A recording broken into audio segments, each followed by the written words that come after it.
Hi, welcome to Brill Learnings YouTube channel. ఈ వీడియోలో AP state conduct చేసినటువంటి DSC మరియు టెట్ కి సంబంధించినటువంటి మ్యాథ్స్ క్వశ్చన్స్ని చేయబోతున్నాను. సో ఫస్ట్ క్వశ్చన్ చూడండి. ఒక గ్రామ జనాభా, ఒక విలేజ్ యొక్క పాపులేషను 18,750 ఉంది ఇనీషియల్గా. అయితే ఎవ్రీ ఇయర్ 8% పెరుగుదల రేట్ ఉంది. అయితే 2 సంవత్సరాల తర్వాత గ్రామ జనాభా అంటే ఎగ్జాంపుల్గా ఒక 100 మంది ఉన్నారనుకోండి, 8% పెరుగుదల రేట్ అంటే ఆ 100 మీద 8% తీసుకుంటాం అంటే 8 మెంబర్స్. సో 108 ఫస్ట్ ఇయర్ అవుతారు. ఆ 108 మెంబర్స్ మీద మరలా 8% ప్రైజ్ ఉంటుంది సెకండ్ ఇయర్కి. సో దాని ప్రకారంగా తీసుకుంటే 18,750 ఇంటూ 108/100 ఇంటూ 108/100. దీన్ని మనం సాల్వ్ చేస్తే, మొత్తం క్యాన్సిలేషన్ చేస్తే మనకు 21,870 వస్తుంది. అయితే దీన్ని ఇది యూజువల్ మెథడ్. అయితే దీన్ని ఒక డిజిటల్ సమ్ అనే కాన్సెప్ట్ ద్వారా ఎలా చేయొచ్చు అనేది నేను చెప్తాను. సో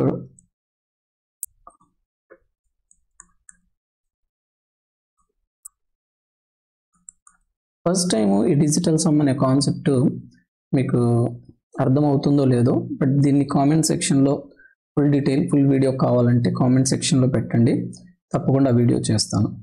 సో డిజిటల్ సమ్ అంటే సింపుల్గా దాంట్లోనే ఉంది, ప్రతి డిజిట్స్ని సమ్ చేయాలి.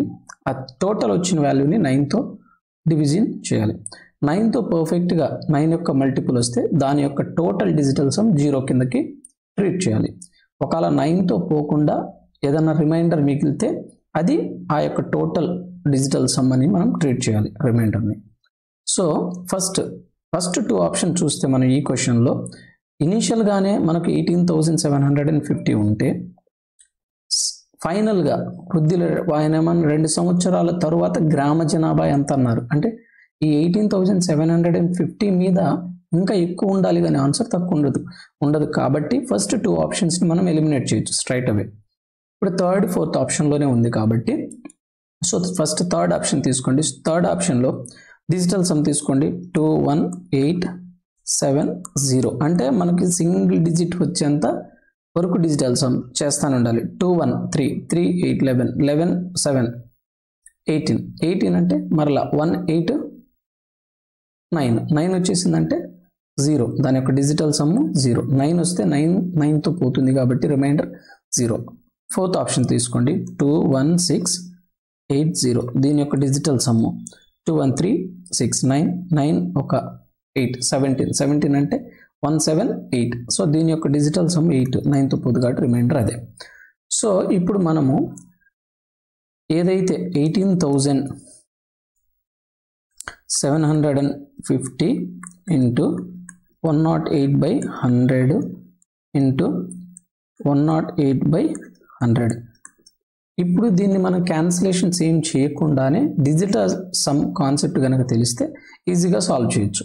ఎలాగో చూడండి. 1 + 8 9, 7 16, 9 + 7 16, 16 ఒక 5 21 అంటే 3. సో ఈ టోటల్ యొక్క డిజిటల్ సమ్ ఎంత వస్తుంది మనకు 3 ఇంటూ 189 వస్తుంది. టోటల్ కింద డిజిటల్ సమ్ 1 వస్తుంది. పైన మరలా 108 డిజిటల్ సమ్ 1. ఎప్పుడైనా గుర్తుపెట్టుకోండి, ఏదన్నా ఒక టోటల్లో ఎక్కడో ఒక చోట 9 మల్టిపుల్ అవుతుందంటే ఖచ్చితంగా ఇది 9తో పోతుంది కదా, కాబట్టి ఒక 9తో మల్టిప్లై అయిన టోటల్ డిజిటల్ సమ్ 0. సో ఇలా కనుక ఇది చెప్పడానికే టైం టేకెన్, కానీ యాక్చువల్గా మనం తెలిస్తే కనుక ఇంత కూడా చూడం, డైరెక్ట్ రాస్తాము, చెప్పేస్తాము. సో ఇది డిజిటల్ సమ్ 0 వచ్చింది కదా. సో వీటిలో డిజిటల్ సమ్ దేనికి వచ్చింది? థర్డ్ ఆప్షన్కి వచ్చింది. కాబట్టి స్ట్రైట్ అవే మనము థర్డ్ ఆప్షన్ని పిక్ చేయొచ్చు. సో ఈ విధంగా చేయొచ్చు. కాబట్టి ఈ డిజిటల్ సమ్ సంబంధించినటువంటి ఏదైనా ఇంకా కొన్ని కండిషన్స్ ఉంటాయి, ఆ ఫుల్ వీడియో చేయమంటే మీకు చేస్తాను. అది చాలా యూజ్ అవుతుంది, కాంప్లికేటెడ్ క్వశ్చన్స్ని ఈజీ వేలో చేయడానికి యూజ్ అవుతుంది. సో నెక్స్ట్ క్వశ్చన్ చూడండి. 2 నెంబర్స్ యొక్క డిఫరెన్స్ పాజిటివ్ ఇంటీజర్స్ అన్నాడు. సో 2 ధన సంఖ్యల భేదం 24, ఒక దానిని రెండో దానితో భాగించగా వచ్చే భాగఫలము అంటే పెద్దదాన్ని చిన్నదానితో భాగిస్తేనే 1 కన్నా ఎక్కువ వస్తుంది కాబట్టి పెద్దది బై చిన్నది పెద్ద సంఖ్య ఏది అన్నాడు.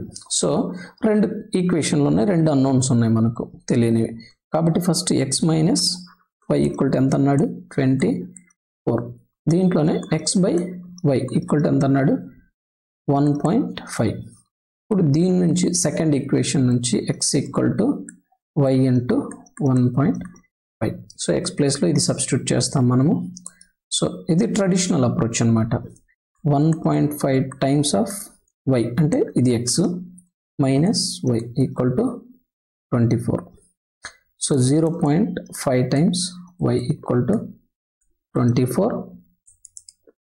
సో వై ఈక్వల్ టు ఇది 0.24 బై 0.5 కాబట్టి హాఫ్ టైమ్స్ కాబట్టి 48. 1/2 కాబట్టి 2 పైకి వస్తుంది కాబట్టి 48. అంటే వై ఎంత వచ్చింది మనకు 48 వచ్చింది. ఇక్కడ సబ్స్టిట్యూట్ చేస్తే ఈ 48 తీసుకొస్తే మనము సో ఏదో ఒక ఈక్వేషన్లో సబ్స్టిట్యూట్ చేస్తాం.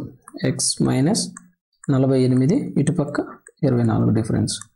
ఎక్స్ ఎంత 72. సో మన పెద్ద నెంబర్ ఎంత 72, చిన్న నెంబర్ ఇది. అయితే దీనిని మనం డైరెక్ట్ చూసి కూడా చేయొచ్చు. ఎలాగా ఎక్స్ బై వై 1.5 అన్నాడు. 1.5 ఏం రాయొచ్చు 3/2 అంటే పైది 3 పార్ట్స్ ఉంటే కిందది 1 పార్ట్ 2 పార్ట్స్ ఉండాలి. ఈ రెండింటి మధ్య డిఫరెన్స్ ఎంత ఉంది 1 పార్ట్ 1 పార్ట్. ఆ 1 పార్ట్ ఇచ్చాడు కదా, డిఫరెన్స్ ఏమన్నాడు మనకు 1 పార్ట్ డిఫరెన్స్ ఏమన్నాడు సంఖ్యల భేదం 24. ఆ 1 పార్టే అది 1 పార్ట్ మనకు 24 అయితే మనకు పెద్ద నెంబర్ ఎంత 3 పార్ట్స్. ఏ పార్ట్ చిన్నది కావాలంటే చిన్నది కొనుక్కోవచ్చు 3 టైమ్స్. ఇది 3 రెట్లు ఉంది కాబట్టి ఇది కూడా 3 రెట్లు అవుతుంది. సో ఇది మనకు 3 రెట్లు అవుతుంది కాబట్టి ఇది కూడా మనకు 3 రెట్లు అవుతుంది అంటే 72 డైరెక్ట్ కనుక్కోవచ్చు. ఒకవేళ చిన్న నెంబర్ అడిగితే 2 పార్ట్స్ ఎంత 2 టైమ్సే అడిగాడు కాబట్టి ఇది డైరెక్ట్ 2 టైమ్స్ తీసుకొని 48 అని చెప్పేయచ్చు. సో అర్థమైంది అనుకుంటున్నాను. ఏమైనా డౌట్స్ ఉంటే కామెంట్ సెక్షన్లో పెట్టండి, ఎక్స్ప్లెయిన్ చేస్తాను. సో థర్డ్ క్వశ్చన్ చూడండి. ఒక జీపు 4 గంటల్లో 80 కిలోమీటర్లు ప్రయాణిస్తుంది. అదే వేగంతో ఎన్ని గంటల్లో ఆ జీపు 210 కిలోమీటర్ల దూరాన్ని పూర్తి చేయగలదు? ఫస్ట్ టైము కిలోమీటర్స్ ఇన్ని వెళ్ళారంటే స్పీడ్ కనుక్కోవచ్చు. అంటే 80 కిలోమీటర్లని 4 అవర్స్లో వెళ్ళారంటే ఇక్కడ కిలోమీటర్ పర్ అవర్ అనే కదా, అంటే స్పీడ్ వచ్చేసింది ఎంత 20 కిలోమీటర్లు ప్రతి గంటకి పర్ అవర్కి వెళ్తున్నాం. సో స్పీడ్ వచ్చేసింది కాబట్టి ఆటోమేటిక్గా 210 కిలోమీటర్లని స్పీడ్ ఎంత 20 కిలోమీటర్ల స్పీడ్తో వెళ్తే ఎంత అవుతుందని 10 అవర్లు 10 మిగులుతుంది కాబట్టి 10/20. 10/20 అంటే 1/2 అంటే 10.5 గంటల్లో వెళ్ళిపోతారు. So easy. 2 ఆప్షన్లు అంతేనండి 10.5 ఇచ్చారు. ఓకే. 4th క్వశ్చన్ చూడండి. ఒక గడియారము 12% లాభమునకు బి అమ్మెను ఏ అనే పర్సన్. బి దానిని 5% నష్టానికి సి కమ్మెను. సి ఆ గడియారమును 2660 చెల్లించిన ఏ ఆ గడియారమును ఎంతకు అమ్మెను? ఇక్కడ ఫైనల్గా అమ్మెను కాదు కొనెను, ఎందుకంటే ఇది నేను ఈ క్వశ్చన్ని సాల్వ్ చేశాను కాబట్టి చెప్తాను. ఇక్కడ కొనెను యాక్చువల్గా రాంగ్గా పడింది. సరే చూడండి, ఇలాంటి టైప్ ఆఫ్ క్వశ్చన్లో మనం రివర్స్ అప్రోచ్లోనే లాస్ట్ నుంచి రావాలి. ఎందుకంటే సి ఆ గడియారాన్ని ఎంతకు కొన్నాడు అనేది ఇచ్చాడు కాబట్టి బి అమ్మినది సి కొన్నది 2 ఒకటే కాబట్టి అక్కడి నుంచి రావాలి. సో ఫస్ట్ 2660 రూపాయలకి ఆ గడియారాన్ని సి చెల్లించాడు అని అంటే సి యాక్చువల్ ఇక్కడ చూడండి బి 5% నష్టానికి అమ్మాడంటే బి అనేవాడు దాన్ని 95%కే అమ్మాడు అంతేనా. సి అనేవాడు దాన్ని 2660కి కొన్నాడు అంటే ఇది కదా. సో దీని ఒరిజినల్ సి కొన్నాడు, బి దాన్ని ఒరిజినల్కి ఎంతకు కొన్నాడంటే 100%కి. ఎందుకని ఆ 100%లోని 5% లాస్తో ఇతనికి అమ్మాడు అంటే ఇది 95%. మనకు 100% అనేది ఇంకొద్దిగా ఎక్కువ వాల్యూ ఉంటుంది, అంతేనా? సో దాని ప్రకారం చూద్దామండి. ఈ 2660/95 చేసామనుకోండి, ఏమవుతుంది? మనకు ఒక పార్ట్ వస్తుంది. దాన్ని ఇంటూ 100 చేస్తే టోటల్ 100% బి ఎంతకైతే దాన్ని కొన్నాడో ఆ ప్రైస్ వచ్చేస్తుంది. సో కొన్న వేళ చూడండి, 19 టేబుల్లో ట్రై చేయండి. 19 5s are 19 1s are 9, 19 76, 19 4 0 140 అలా ఉంది. So 5 1s are 5 2s are 5 8s are. So టోటల్గా 2800కి బి అనేవాడు కొన్నాడు. ఇక్కడ నుంచి మనకు బి యొక్క 100% వాల్యూ వచ్చేసింది. బి 2800కి కొన్నాడు అన్న ఏ దాన్ని 12% లాభానికి అమ్మాడన్న ఒకటే కదా. మరి అలాంటప్పుడు ఇక్కడ ఆన్సర్ 2800 లేదు. అందుకని ఇక్కడ కొనడం గురించి ఏ అనే పర్సన్ ఎంతకు కొన్నాడు అనేదే ఉంది. అంటే ఏ అనే పర్సన్ 12% లాభానికి అమ్మాడంటే ఈ 2800 అనేది ఏనే కదా అమ్మింది. బి కొన్నాడన్నా ఏ అమ్మాడన్నా రెండు ఒకటే కాబట్టి ఇది 112%, అంటే 12% లాభంతో కలుపుకుంటే 112 ఇది ఒక పార్ట్ వస్తుంది. బట్ బై 100 ఇంటూ 100 చేస్తే ఏమొస్తుంది? ఏ యొక్క అసలు ప్రైస్ ఏ 100కు ఎంతకైతే కొన్నాడో అది వస్తుంది. అంటే దాన్ని బట్టి చూడండి, 50s 56. ఇక్కడ చూడండి 2800 28 2s, 2 1s are 2 25s. So మనకు 2500కి ఏ అనే పర్సన్ కొన్నాడు. సో ఇక్కడ కొన్న విలువ గురించి అడిగారు. సో అది నోట్ చేయండి. నెక్స్ట్ క్వశ్చన్, 3 రకాల నూనెలు 42 లీటర్లు 28 లీటర్లు 40 లీటర్లు 3 ఉన్నాయి. అయితే వీటన్నిటిని కొలవడానికి, అంటే ఖచ్చితంగా కొలవడానికి కొలత గల గరిష్ట ఘన పరిమాణం సేమ్ ఒకేసారి ఒక పాత్రని తీసుకుంటే, ఒక మెజరింగ్ జార్ని, ఆ ఒక్క మెజరింగ్ జార్తో మూడింటిని పర్ఫెక్ట్గా, అంటే ఇప్పుడు 7 తీసుకున్నాం ఫర్ ఎగ్జాంపుల్గా, 7ని ఈ 42 లీటర్లని మనం మెజర్ చేయాలంటే 6 టైమ్స్ చేస్తాం. 7తోనే మళ్ళీ 4 టైమ్స్ చేస్తాం. 7తోని 70ని 10 టైమ్స్ చేస్తాం. అలాగా మ్యాక్సిమం సైజ్ ఉన్న మెజరింగ్ జార్ కావాలన్నారు. దీన్నే మనము మ్యాథ్స్లో చెప్పాలంటే హైయెస్ట్ కామన్ డివైజర్, లేదంటే highest common factor, greatest common divisor అంటారు జీసీకి, లేదంటే హైయెస్ట్ కామన్ ఫ్యాక్టర్ అంటారు. సో మీరు డైరెక్ట్ దీని నుంచి హైయెస్ట్ కామన్ ఫ్యాక్టర్ తీసుకున్నా ఓకేనా. సో 42 28 70 దీన్ని మీరు ఆప్షన్స్ ద్వారా కూడా డైరెక్ట్ చేసేయచ్చు. ఎందుకంటే ఆప్షన్స్లో ఈ 14 తీసుకోండి, 14 3s are పోతుంది, 14 2s are పోతుంది, 14 5s are పోతుంది. కాబట్టి అదే ఆన్సర్. ఇప్పుడు 70 చూడండి, 70ని 70తోనే మెజర్ చేయగలం. ఇవి ఈ రెండింటిని చేయలేం, తక్కువ అవుతాయి. సో 42 ఇదొక్కటే మెజర్ చేయగలదు, మిగతా రెండు చేయలేం. 28 ఇదొక్కటి చేయగలదు. డైరెక్ట్ చూసి మనం ఆన్సర్ పిక్ చేయొచ్చు. బట్ మీకు అర్థం అవడం కోసం మరలా నార్మల్ ట్రెడిషనల్ అప్రోచ్లో చెప్తున్నాను. 7 తీసుకుందాం, 7 6 పోతుంది, 7 4 పోతుంది, 7 10 పోతుంది. హైయెస్ట్ కామన్ ఫ్యాక్టర్ అంటే ఒకేసారి మొత్తం వెళ్ళాలి అది. సో ఇంకేమైనా ఒకేసారి పోయేవి ఉన్నాయా చూడండి, 2 టేబుల్ చూడండి, 2 3s 2 2s 2 5s. ఇంకేమన్నా కామన్గా పోయేవి ఉన్నాయి ఇక్కడ? ఏం లేవు. కాబట్టి ఇవి రెండు మనకు హైయెస్ట్ కామన్ ఫ్యాక్టర్స్ అవుతాయి. 7 2s are సో 14 లీటర్ ఉన్న మెజరింగ్ జార్ని తీసుకుంటే ఈ 3 పాత్రల్ని మనం కొలిచేయచ్చు for perfect. So next question. అయితే ఈ యొక్క క్వశ్చన్లో ఒక నెంబర్ ఇచ్చాడు, ఒక ప్లేస్లో మాత్రం బ్లాంక్ ఇచ్చేసాడు, స్టార్ ఇచ్చాడు. అయితే 11 చేత భాగించబడాలంటే నిశేషంగా ఎక్స్ ప్లేస్లో అమర్చగలిగిన కనిష్ట సంఖ్య, ఒకటి గరిష్ట సంఖ్య ఉండొచ్చు, కనిష్ట సంఖ్య ఉండొచ్చు. చూద్దాం. అయితే దీన్ని ఫస్ట్ మనం చేయాలంటే దాని యొక్క డివిజిబిలిటీ రూల్ మనకు తెలిసి ఉండాలి. డివిజిబిలిటీ రూల్ చూడండి, 11 యొక్క డివిజిబిలిటీ రూల్ ఏంటంటే ఆల్టర్నేట్ నెంబర్స్ అన్నమాట.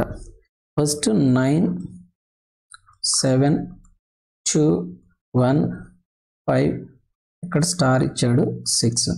సో ఆల్టర్నేట్ నెంబర్స్ యొక్క సమ్ము తీసుకున్న తర్వాత ఆ పేర్స్ని యాడ్ చేయండి. ఫర్ ఎగ్జాంపుల్ 9 2 5 6 ఎంత 11 11 5 16 16 ఒక 6 22 ఈ పేరు. దీన్ని డిఫరెన్స్ తీయాలన్నమాట, రెండింటి యొక్క డిఫరెన్స్. సో నెక్స్ట్ పేరు ఏంది 7 + 8 8 + స్టార్. సో 8 ప్లస్ ఈ ప్లేస్లో ఏ నెంబర్ని పెడితే డివిజిబుల్ అవుతుంది 11తో అనేది పాయింట్. అయితే డివిజిబిలిటీ రూల్లో మనం చేసుకున్న పేర్స్ యొక్క డిఫరెన్స్ అనేది 0 వచ్చినా 11తో డివిజిబుల్ అవుతుంది, లేదంటే 11 యొక్క డివిజిబుల్ నెంబర్స్ 11 యొక్క మల్టిపుల్స్ వచ్చినా అవుతుంది. సో ఇక్కడ నేను ఇక్కడ ఆప్షన్స్ ద్వారా కూడా చూడండి 5 పెట్టాను అనుకోండి, 8 + 5 13 తీసేస్తే 22లో నుంచి 13 తీసేస్తే సమ్ వాల్యూ వస్తుంది. ఆ వాల్యూ అనేది 11తో డివిజిబుల్ కాదు. సో ఇక్కడ 3 పెట్టి చూడండి 11 22లో నుంచి పోతే 11 వస్తుంది. కాబట్టి 11 ఇది 11తో డివిజిబుల్ అవుతుంది కదా, కాబట్టి ఇదే ఆన్సర్. ఇక్కడ x ప్లేస్లో 3 పెట్టగలం. ఒకవేళ 1 పెట్టామనుకోండి 9 డిఫరెన్స్ తీసేస్తే మనకి ఇంకా 9 పోతే 11 సారీ 1 20 13 నెంబర్స్ ఉంటాయి. 13 డివిజిబుల్ అవుతుందా 11తో? కాదు. కాబట్టి డివిజిబుల్ అయ్యే మనకు ప్రాపర్టీ తెలిస్తే కనుక చేయొచ్చు, అలా సబ్స్టిట్యూట్ చేసుకుని చేయొచ్చు. సో నెక్స్ట్ క్వశ్చన్ చూడండి. సో ఒక పర్సన్ మిస్టర్ ఏ అనే పర్సన్ 1 సెకండ్లో ఇన్ని మీటర్ల దూరం వెళ్తున్నాడు. ఎంత 1 2/3 మీటర్స్. First 1 second. ఇక్కడ ఇలాంటి టైప్ ఆఫ్ ప్రాబ్లమ్స్ చేసేటప్పుడు సెకండ్స్ ఇచ్చాడా, మినిట్స్లో అడుగుతున్నాడా, లేదంటే సెకండ్స్లోనే అడుగుతున్నాడు, ఇవన్నీ క్లియర్గా చూసుకోండి. కొన్నిసార్లు కిలోమీటర్స్లో ఇచ్చి కొన్ని మీటర్స్లో అడుగుతూ ఉంటారు. సో 1 సెకండ్లో 1 2/3 మీటర్స్ పోతున్నారంటే ఫస్ట్ ఈ మిక్స్డ్ ఫ్రాక్షన్ని మిశ్రమ భిన్నాన్ని ఫ్రాక్షన్లోకి తీసుకురండి. 3 × 1 = 3 5/3 ఎంత ఇది మీటర్స్. ఇన్ని మీటర్స్ వెళ్తుంది 1 సెకండ్లో. అయితే 12 మినిట్స్లో అన్నాడు. ఇక్కడ చాలామంది 12 సెకండ్స్ అనుకోండి, 12 వేసేస్తే తప్పు అవుతుంది. కాబట్టి 12 ఇంటూ మనకెంత, ఒక 12 మినిట్స్కి ఎన్ని సెకండ్స్ ఇంటూ 60 సెకండ్స్ చేయాలి 1 మినిట్కి. కాబట్టి సో 12 మినిట్స్కి 12 × 60 ఇన్ని సెకండ్స్కి ఎంత మీటర్ పోతుందో డైరెక్ట్ మల్టిప్లై చేసుకోవడమే. 12 6 = 720 720 ఇంటూ 5/3నే కదా, ఒక్కొక్క సెకండ్కి ఎంత 720 సెకండ్లకి ఎంత. సో డైరెక్ట్ క్యాన్సిల్ చేయండి. 3 × 1 = 3 1 3 2 = 3 4 = 240 240 ఇంటూ 5 తీసుకోండి 1000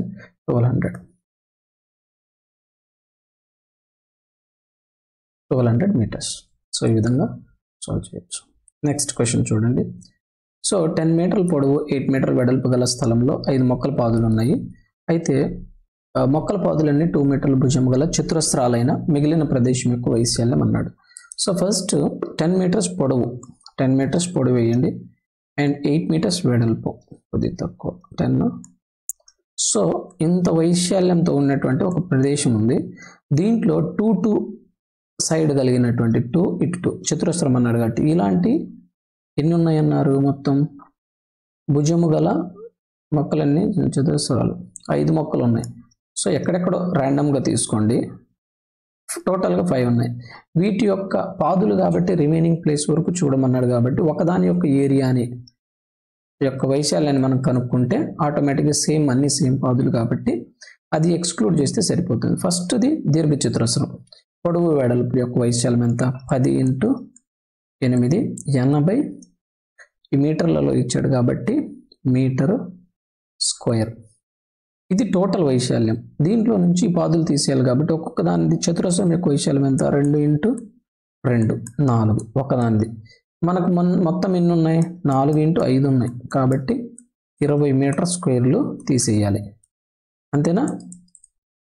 సో టోటల్ 80 ఉంటే మనకు దాంట్లో నుంచి 20 తీసేస్తాం, 60 మీటర్ స్క్వేర్ ప్రదేశం ఇంకా ఉంటుంది. So answer option C. Next question. ఒక త్రిభుజం యొక్క భూమి ఎత్తులు 4:5 నిష్పత్తిలో కలవు. త్రిభుజం యొక్క వైశాల్యం 640, దాని ఎత్తు కనుక్కోమన్నారు. సో రేషియో ఇచ్చినప్పుడు ఎప్పుడైనా సరే మనకు ఫస్ట్ ఫార్ములా అయితే తెలిసి ఉండాలి. చూడండి, త్రిభుజం యొక్క వైశాల్యానికి ఫార్ములా 1/2 భూమిని బేస్ అనుకుంటాం, ఎత్తు అంటే హైట్, ఇది ఫార్ములా. అయితే టోటల్ యొక్క వైశాల్యం ఎంత ఇచ్చాడు మనకు 640 సెంటీమీటర్ స్క్వేర్ ఇచ్చేసాడు. అయితే ఇక్కడ చాలామంది చేసే మిస్టేక్ ఏంటంటే 4:5 అంటే డైరెక్ట్ 4:5 వేసేసి ఒక ఎక్స్ తీసుకుంటారు కొన్నిసార్లు మిస్టేక్ చేసేటప్పుడు. ఇది మనకు డైరెక్ట్ నెంబర్స్ కాదండి. 4:5 అనేది నెంబర్స్ కాదు, ఇవి రేషియో మాత్రమే. కాబట్టి మనం రేషియోలోనే కన్సిడర్ చేయాలి. హాఫ్ ఇంటూ ఇది 4x రేషియోలో ఉంటే ఇది 5x రేషియోలో ఉంది. ఈ రెండింటి యొక్క రేషియో ఇది 4x పార్ట్స్ అంటే ఇది 5x పార్ట్. ఎక్స్ క్యాన్సిల్ 4:5 ఉంటుంది. సో అందుకని ఇంటూ ఎక్స్ అనేది ఉంటుంది. ఎప్పుడైనా రేషియో అనేది రెడ్యూస్డ్ ఫామ్, సపోజ్ 20 ఇది మీటర్లు 20 మీటర్లు ఉంది, ఇంకొకటి 50 మీటర్లు ఉంది అనగానే 20:50 అనరు. ఇది రెడ్యూస్ చేస్తాం, టోటల్గా క్యాన్సిల్ చేస్తాం. దీన్ని ఏం రాయొచ్చు మనం 10తో 10 2s 10 5s టోటల్గా ఎంత 2:5. ఇంకా అక్కడ నుంచి క్యాన్సిలేషన్ అవ్వదు. సో అప్పుడు మాత్రమే ఇది రెడ్యూస్డ్ ఫామ్ రేషియోలో మనం చూపించగలం. మినిమం రిడక్షన్ వరకు తీసుకురావాలి. సో ఈ విధంగా చేస్తాం అన్నమాట. చూడండి నెక్స్ట్. ఇప్పుడు మనకి ఏమి ఇచ్చారు, రేషియో ఇచ్చారు 640 equal. So 4 into 2 1s are 2 2s are 2 into 5 10 10x square equal to 640. ఈ 0 తీసేస్తే x square equal to 64, x equal to 8. So మనకు ఇక్కడ సైడ్ అయితే వచ్చింది, x అనేది వచ్చింది వాల్యూ. బట్ ఈ x అనేది ఏంటి 4x 5x రేషియోలో భూమి ఎత్తులు ఉన్నాయి. ఇక్కడ కూడా మనం చేసే మిస్టేక్ ఏంటంటే ఇక్కడ రేషియో అనేది భూమికి ఎత్తుకి ఇచ్చాడా, ఎత్తుకి భూమికి ఇచ్చాడా, అండ్ మనం కనుక్కున్న రేషియోలో లాస్ట్ ఫైనల్ ఆన్సర్ పెట్టేటప్పుడు ఒక్కోసారి తొందరలో ఎత్తులో సబ్స్టిట్యూట్ చేసి చేస్తాం. మనకు first base into height ratio, బేస్కి హైట్కి ఇచ్చాడు b/, హైట్ ఇది 4x 5x. తొందరలో 4 into 8 మల్టిప్లై చేసేసి బేస్ వాల్యూ చెప్పేస్తాం. అక్కడ ఎత్తు అడిగి ఉంటాడు కాబట్టి ఎత్తు అడిగాడు కాబట్టి ఎత్తుకు కరస్పాండింగ్ ఏది 5x. కాబట్టి 5 into 8 equal to 40. Next question చూడండి. ఈ క్వశ్చన్, ఈ టైప్ ఆఫ్ క్వశ్చన్స్ని యాక్చువల్గా ఫార్ములాతో కొంతమంది ఎక్కువ మంది ఫార్ములాని బై హార్ట్ చేసి చేస్తుంటారు. అయితే వీటిలో ఒక చిన్న వాల్యూని మనం వేరే విధంగా గుర్తుపెట్టుకున్నా కానీ కంప్లీట్ ఆన్సర్ అది కరెక్ట్గా వచ్చిందా లేదా అనేది కూడా మనం కనుక్కోలేదు. కాబట్టి వీటిని ఫార్ములా కన్నా నేను చెప్పే అప్రోచ్లోనే గుర్తుపెట్టుకోవడం ఈజీ అండి. చూడండి, ఫస్ట్ 80 మీటర్స్ పొడవు 40 మీటర్స్ వెడల్పు గల ఒక ఫ్లాట్ చుట్టూ 3 మీటర్స్ వెడల్పు గల బాట నిర్మించారు. అయినా ఆ బాట వైశాల్యం ఎంత చదరపు మీటర్లలో? So first 80 metres length and 40 metres width. So ఇది 80 ఉంది. సో ఇలా ఉన్నటువంటి ఈ యొక్క ఫ్లాట్ చుట్టూ 3 మీటర్స్ వెడల్పుతో, కొన్నిసార్లు బయట కొన్నిసార్లు లోపల అని చెప్తూ ఉంటారు కాబట్టి అది చూసుకోండి. దాన్ని బట్టి నేను చెప్పే అప్రోచ్లో చాలా ఈజీ వేలో ఫార్ములాలతో సంబంధం లేకుండా చేయొచ్చు. సో ఇది 3 మీటర్స్ విడ్త్ కలిగినటువంటి ఒక రోడ్ని వేశారు, బాటని. అయితే దాని యొక్క వైశాల్యం కనుక్కోవాలంటే ఏదో ఒక సైడ్ మన ఇష్టం. అంటే టోటల్గా మనం క్యాలిక్యులేట్ చేసింది మరలా క్యాలిక్యులేట్ చేయకుండా చేసుకోవాలంటే ఇక్కడ నేను క్లోజ్ చేశాను. సపోజ్ ఇటు సైడ్ కూడా సేమ్ ఇలానే తీసుకున్నాను. సో ఇక్కడ నుంచి ఈ పోర్షన్ని ఫస్ట్ ఏరియా కనుక్కుంటాను, వైశాల్యం. అలాగే ఇక్కడ ఉన్న వైశాల్యాన్ని కూడా నేను కనుక్కుంటాను. ఫస్ట్ మనకు తెలుసు ఇది ఎంత ఉంది 80 మీటర్స్. ఇక్కడ నుంచి ఇంతవరకు మాత్రం 80 మీటర్స్. ఇది కూడా సేమ్, ఇక్కడ నుంచి ఇంతవరకు మాత్రమే మనకు 40 ఉంది, అది గుర్తుపెట్టుకోండి. సో బయట పక్క 3 మీటర్స్. ఇప్పుడు సపోజ్ ఈ పోర్షన్ క్యాలిక్యులేట్ చేయాలంటే ఇక్కడ 3 మీటర్లు ఇక్కడ 3 మీటర్లు పెరిగింది కాబట్టి ఇప్పుడు లెంత్ ఎంత ఉంది ఇది బయట పక్క? సో ఇంతవరకు తీసుకుంటే 86 ఉంటుంది. ఇటు 3 మీటర్స్ ఇటు 3 మీటర్స్ పెరిగింది. సో 86 ఇంటూ అంటే ఏరియా కనుక్కుంటున్నాను, 86 ఇంటూ ఎంత అండి మనకు 3 మీటర్స్ విడ్త్ కదా ఉంది ఆ ఏరియా. అండ్ ఎన్ని పోర్షన్లు ఉన్నాయి మనకు, బాటంలో కూడా ఒకటి ఉంది కాబట్టి సేమ్ ఇది క్యాలిక్యులేట్ చేస్తే ఈ రెండిటి యొక్క పోర్షన్స్, ఈ పోర్షన్ రెండు ఏరియాలు మనం క్యాలిక్యులేట్ చేసినట్టే. 6 ఇంటూ 80 అంటే 8 4s are 84 86 are ఎంత 480 అండ్ 6 6 are 36. సో టోటల్గా మనకి ఇక్కడ 516 మీటర్ స్క్వేర్ ఈ రెండు పోర్షన్లే వచ్చాయి. సో నెక్స్ట్ ఇప్పుడు ఇది చూద్దాం, ఈ పోర్షన్ చూద్దాం. ఇది ఎంత ఉందండి లెంత్? జస్ట్ ఒరిజినల్గా 40 ఉంది, ఇప్పుడు కూడా మనం ఏం ఎక్స్టెండ్ చేయాల. ఈ 40 ఇటుపక్క కూడా సేమ్ ఉంటుంది. విడ్త్ ఎంత? 3 మీటర్స్. కాబట్టి దీన్ని మనం ఏమి వేయచ్చు? 40 × 3 మీటర్స్. సేమ్ పోర్షన్స్ ఎన్ని ఉన్నాయి? 2 ఉన్నాయి. కాబట్టి 2 పోర్షన్స్. ఇది కూడా 6 4 × 240. సో టోటల్ కదా మనల్ని అడిగింది బాట వైశాల్యం. కాబట్టి టోటల్ వైశాల్యం కావాలంటే 516 అండ్ ఇది ఒక 240. 6 5 7 756. ఇక్కడ ఆన్సర్లో లేదండి, యాక్చువల్గా ఇక్కడ తప్పు పడింది, 756. సో ఈ విధంగా ఈ ప్రాబ్లమ్స్ని మనం చేయాలండి.